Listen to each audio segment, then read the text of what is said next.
Alright guys, thought I would just pop on, man. What was I going to say there? I just came back, fuck, I forgot to take my hat off. I just came back for I was at a meeting, do you know, and it just made me think this book. Do you know, this book is an integral and very, very important part of my life today. This is what they call the big book, although this is a small one. Actually, in the other house I lived in, I've actually got a book, and it dates back to somewhere in the 60s, and believe it or not, I found it in prison, just lying amongst loads of other books, and it turned out to be, you know, the first or second, one of the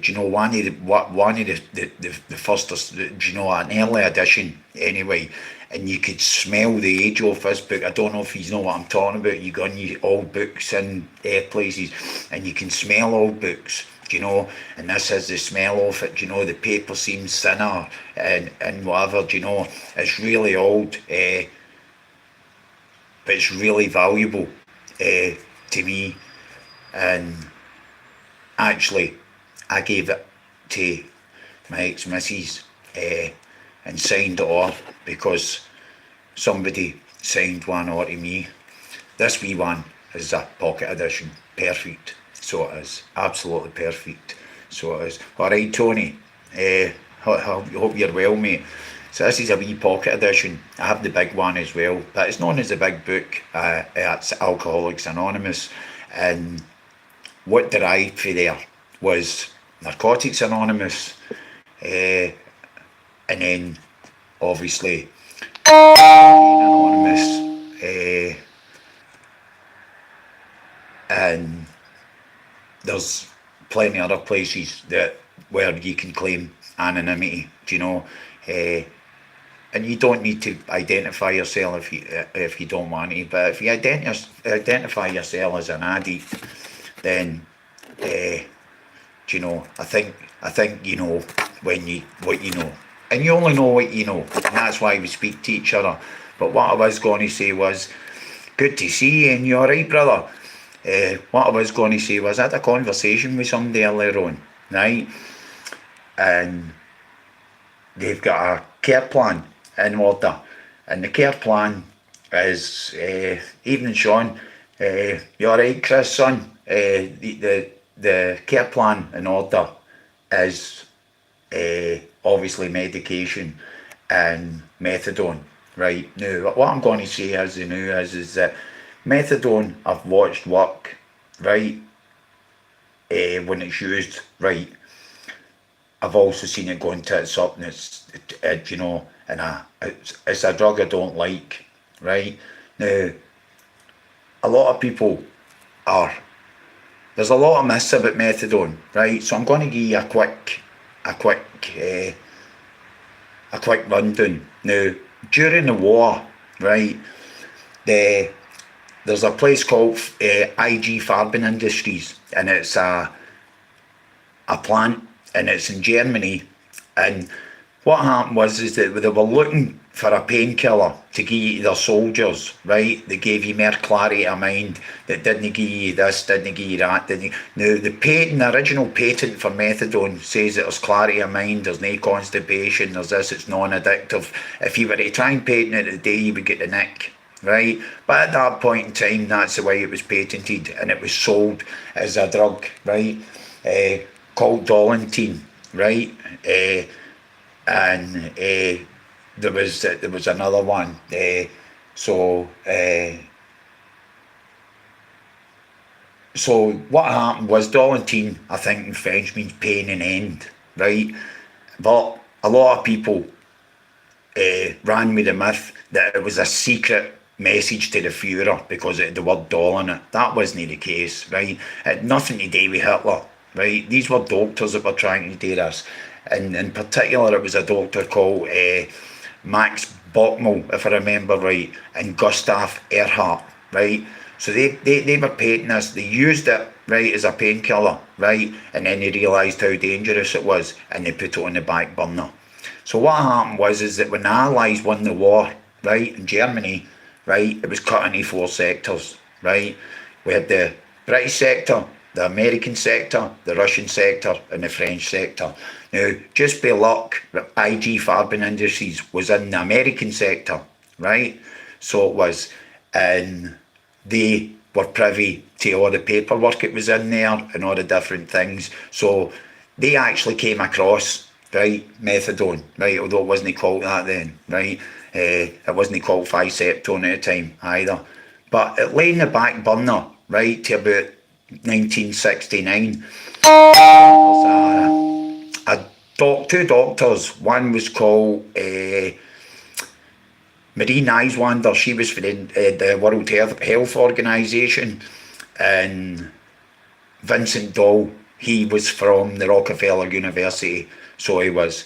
So they got together, and what they were looking for was they were looking for something to treat the illness of addiction with, and they came across what's now known as methadone, right? And they seen that it had a good use if used properly, right? What we see today, right, for when they started using it, is shameful, right?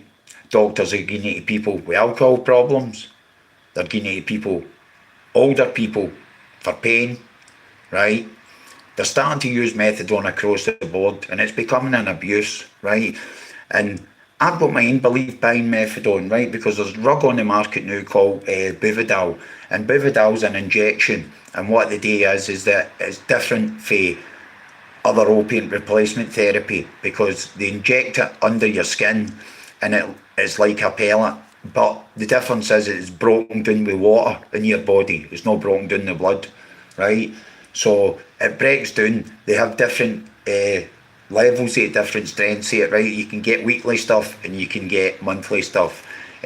So what they do is that they administer it under the skin, and it breaks down all the period it's meant to break down for. So you have three, well, actually, there's actually four strengths. A lot of people think there's only three. There's actually four. There's a strength above the what we know as the top one, you know, for serious cases.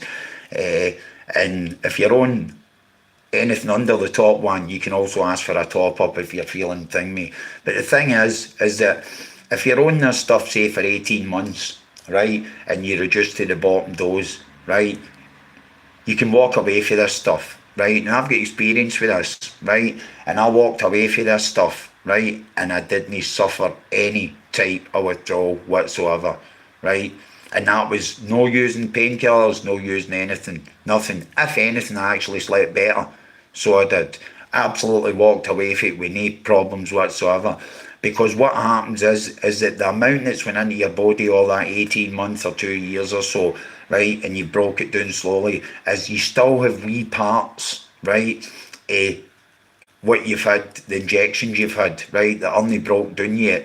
So they form their own kind of wee alliance, and then they break down slowly. Now, one guy I know was tested 9 months later and it was still in his system, right? So it breaks down very slowly, and it keeps you comfortable, right? Now, it's a game changer in the addiction world, right? I believe methadone has now got a shelf life on it. I don't think in a few years' time we'll know about methadone, right? But being drug companies, I'm sure something will happen. I actually wonder if it's the same company that makes methadone that makes Buvidal, do you know? Or there's a lot of money, obviously. So question is, withdrawal no worse of the methadone. Methadone is very bad to come off, right? Especially if it's jumped off, right, at any fair amounts, right? My suggestion would be that you reduce to about 30 mils, right, and then transition to Buvidal, right, and then walk away from that, right? Definitely. Buvidal isn't the same as swallowing aspirin or Suboxone or Solvitex. it's a common thought and a common myth, right, that Buvidal's got a blocker in it. And what they'll do is they'll sell you it, right, is that, right? The only thing that's got a blocker in it is Suboxone, right, which is Subutex mixed with a drug called naltrexone. Naltrexone is an opiate antagonist, and the difference between that is very similar to Narcan and very similar to naloxone, right? You get a bad reaction if you use opiates with it, right? So you do. But as I say, the rest, right, now, there is no blocker on it. But what it does do for you is you don't get the up and down like you get off aspirin or Subutex or whatever, right? Now, I've never experienced methadone, coming off methadone, right?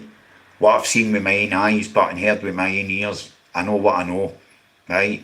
And I've been in this game long enough, in the madness and in recovery, right, to know that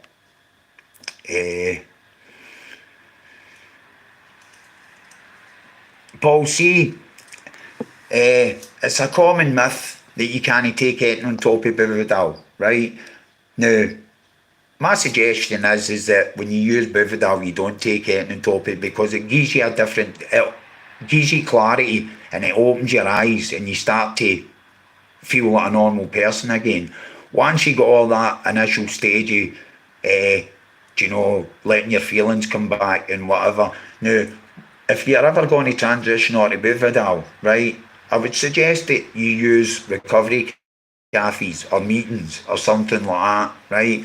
It give you a wee bit of scope and it give you a wee bit of time for reflection and you're in with like-minded people, right? So it's sold, but it's a myth that you can't take anything on top of Buvidal. Well, it's not so much for heavy drugs. Usually, mostly, it's used to get people with methadone, right? And they do a transition, right? And this is what we're seeing more and more and more. Guys coming down on their methadone and then jumping on, right? You're right, Bobby. And they go into 30 mils of methadone and then they transition on to Buvidal, right? And they get a much better way lifestyle. They get a clarity of the mind, they're not all bloated and fucking weight on them and whatever the methadone's doing that.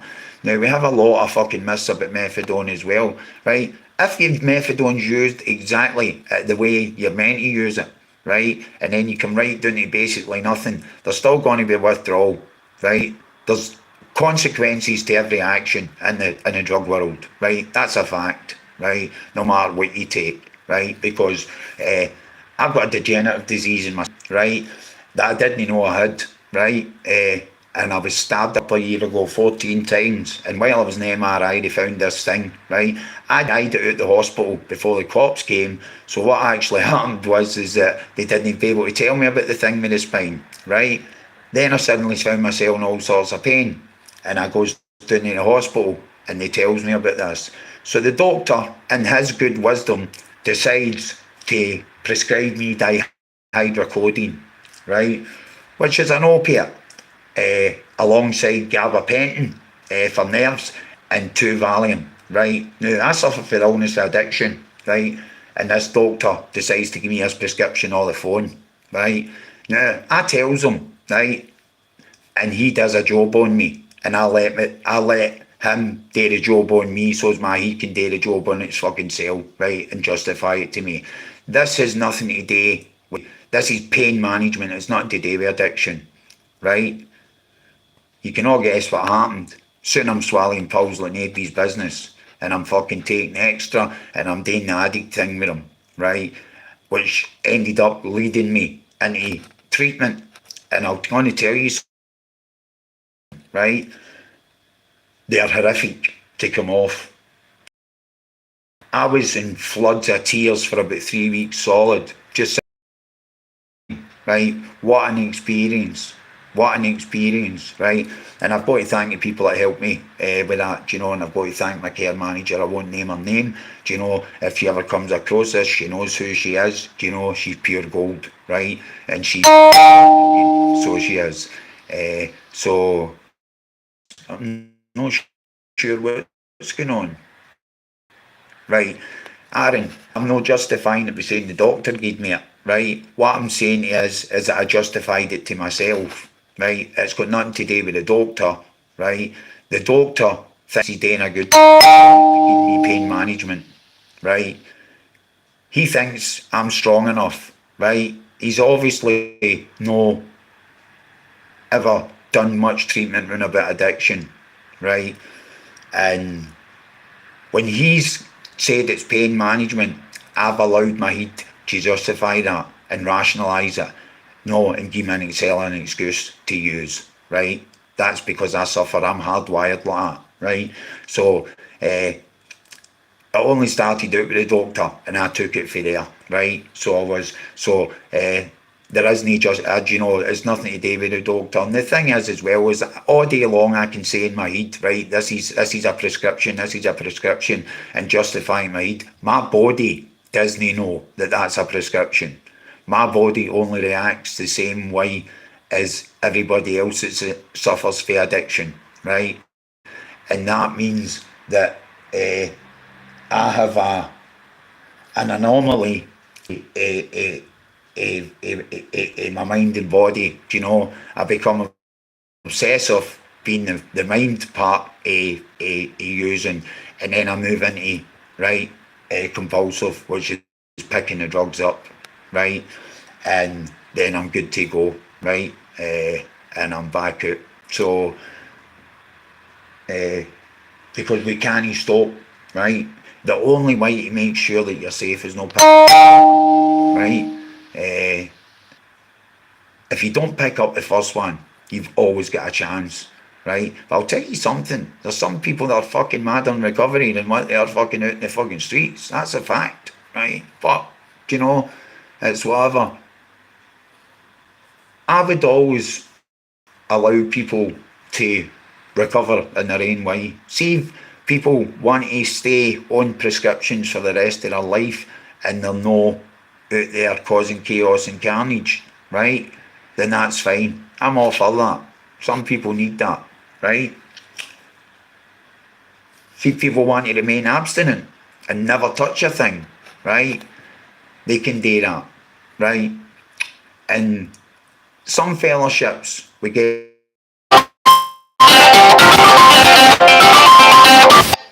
You're bang on there, Aaron, right? It's exactly the same. Booze is a drink, right? So it is. Booze is a drug, right? I believe that, right?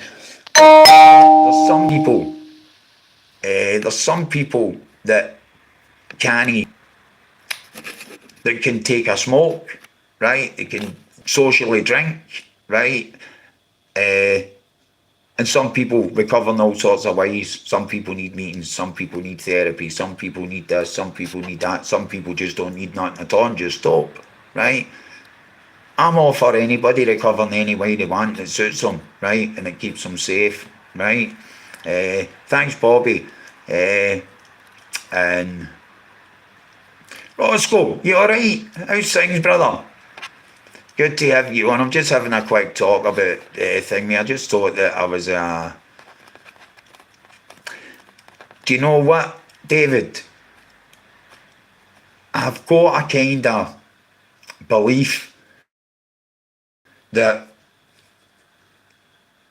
I don't think that I should be paid wages on the back of other people's illnesses. I'd rather do it for nothing. So I would. Uh, that at night, and I'm doing one just good to me free of charge. And I'm going back to the recovery cafe to work within a few weeks. So there's a lot on, but I need to ensure I burnt myself out before doing this. putting my horn out to that many people and trying to help that many others, that what ended up happening was I forgot to look at myself. The podcast with Atwood, with Sean Atwood, backfired, right? That put me out the door as well, because wasn't suited to what took place when it went the way it went, and people were stopping me for 40s and this and that, and I let my ego come in. I was walking about as if I was fucking Al Pacino, right? Bang, I fucking this and that and whatever, right? And see, as soon as you forget to be humble, you're fucked, right? And I had an ego the size of a block of flats on my back, right? And what I needed was a demolition squad to take it apart. And all knew where I could do that, right? Is run about people, right? That what they're saying, and that suffered the same as myself. But it left me in a dark space for a long time, do you know? And there was stuff that I didn't consider. Other people that affected. A couple of people went in on me hard, victims' families, stuff like that, do you know? And it was pretty hard. It was hard on me, it was rough, so it was. But I got over it, and I'm here now. You're welcome, man. That's nice, Bobby, by the way. There you go, Aaron, you've got some fucking support here, right? There's Bobby, he's telling you, right, day at a time, right? And that's good information. So it is, that's great information, day at a time, right? You'll get where you need to go, right?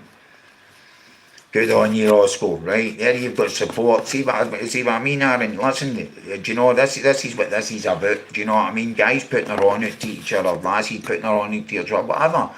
You know, it doesn't fucking matter.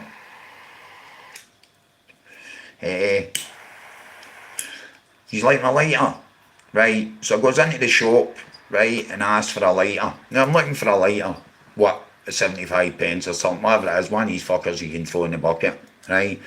And he puts this box down on the counter, right? I'm like, what the fuck, right? He went, he's only got clippers, right? So I went, right, puts this box down, $4.99. I says, where's the lighter? He went, you looking box. I've opened this box, and this is what's inside it, right?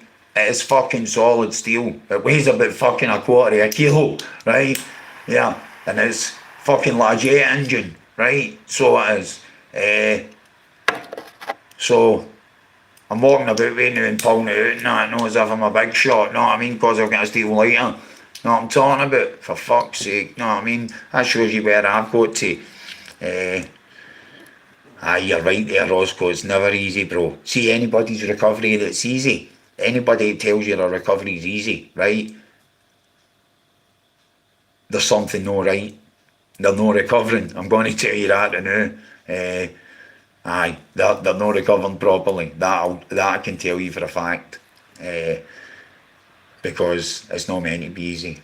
It's fucking tough. So, as you know what I mean? So what I was saying was, we were talking about methadone, and somebody told me that it took 17 days for anybody to notice that they hadn't came and picked their prescription up for their antipsychotic meds, right? Other important meds for their health, and methadone. Now, as far as I know, in Glasgow, right, if you don't turn up to a chemist after 2 days, they contact the care workers, the care managers then contact the cops, and what they'll do is they'll do a fucking welfare check on you, right? It doesn't seem like Glasgow, right? It doesn't seem like that. It seems as if they've just let this lassie fall through the cracks, right, and left her in danger, right? Which isn't good.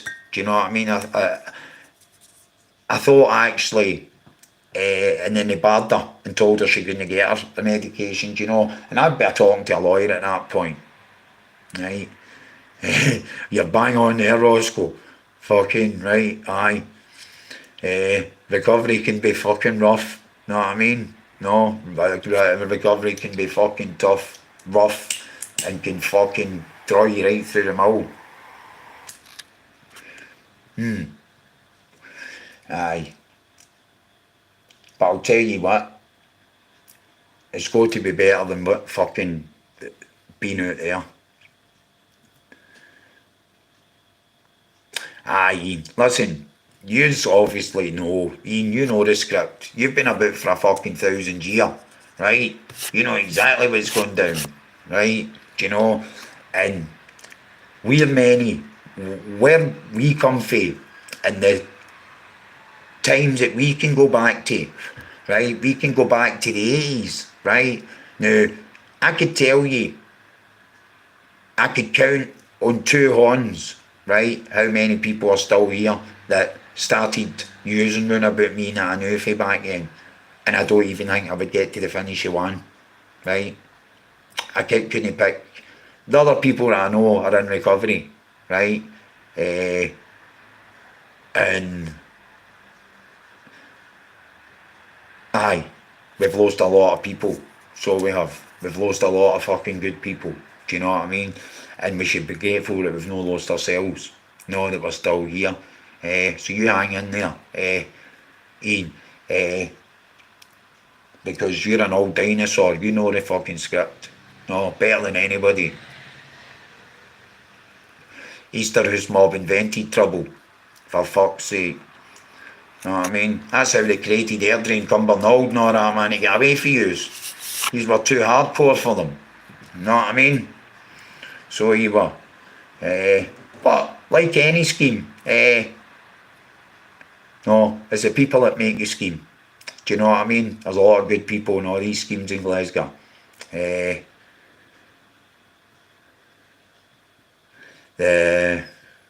Listen, it's no good when you wake up DDing, right?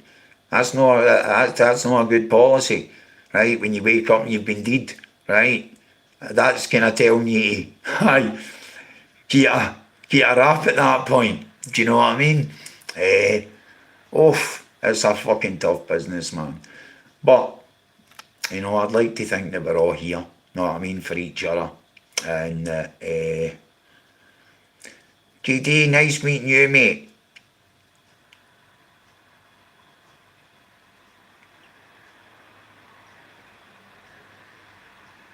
Oh, Roscoe, you know the score, aye. Fuck's sake. Yeah. Aye. You're obviously on the ball with that. But you know what? Aye, we are here for a reason, right? We're blessed, definitely, right? Because we weren't looking after ourselves out there, right? Somebody else has fucking took care of us, right? To even let us get this far, right?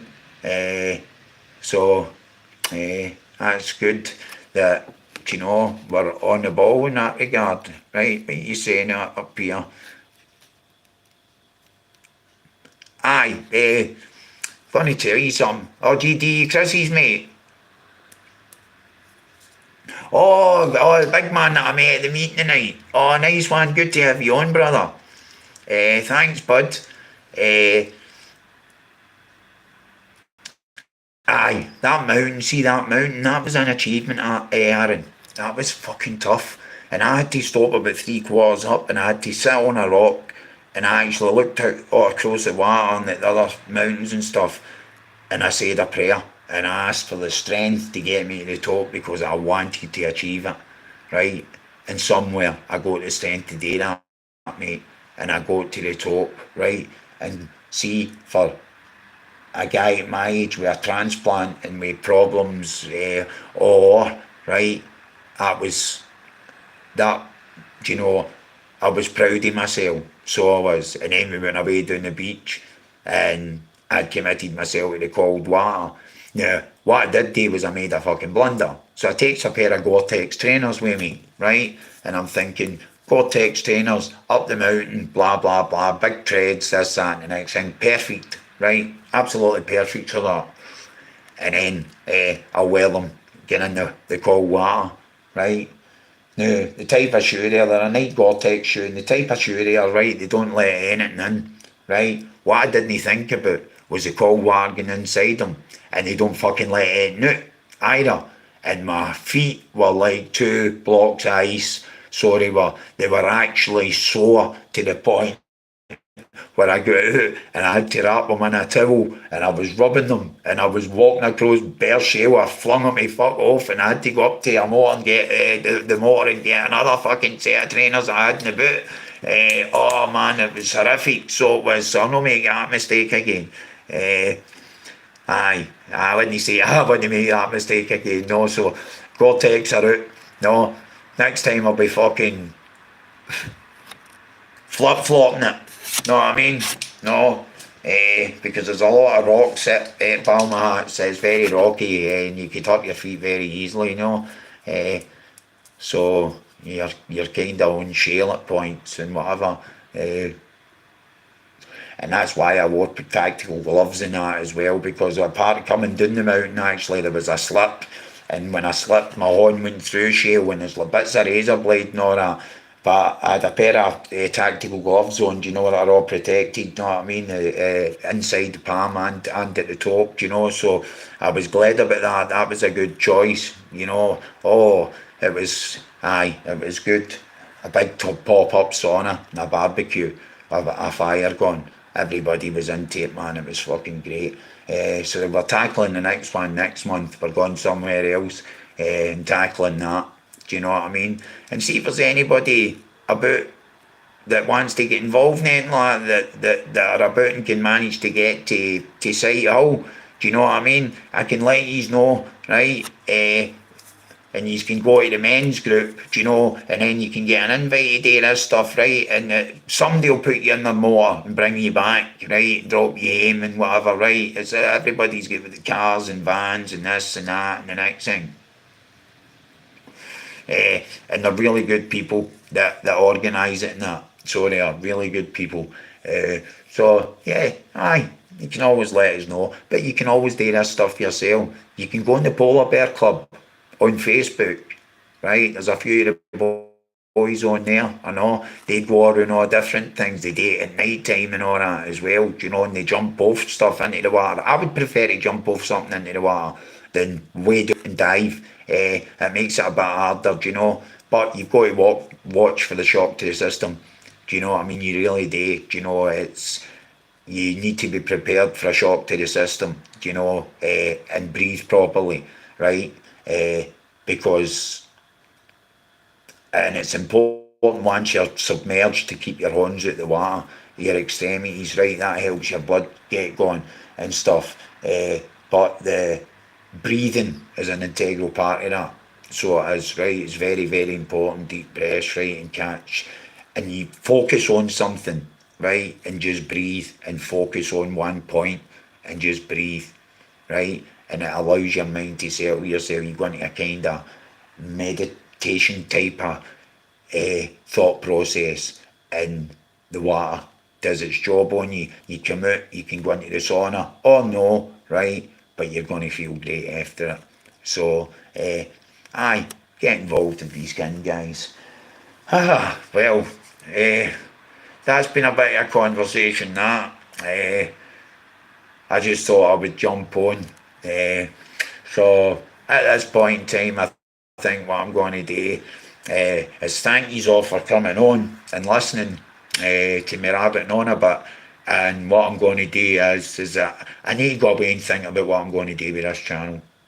So I do, and try and make it better for you guys, right? That take your time out to listen, right? And it doesn't matter if it's one person listening or it's 10,000 listening, right? Do you know, you get what you get with me. Do you know, I'll still be here, right? And any suggestions I'll take on as well. No, you ever want to talk about it in general, right? And you've got in your head or whatever, just stick it up there and I'm good to go, right? I'm proud of these all guys, right? And these are warriors, right? And these are survivors, right? Always remember that, right? So these are, right? Keep up the good work and keep the faith, guys. Have a lovely evening, and I'll see you shortly.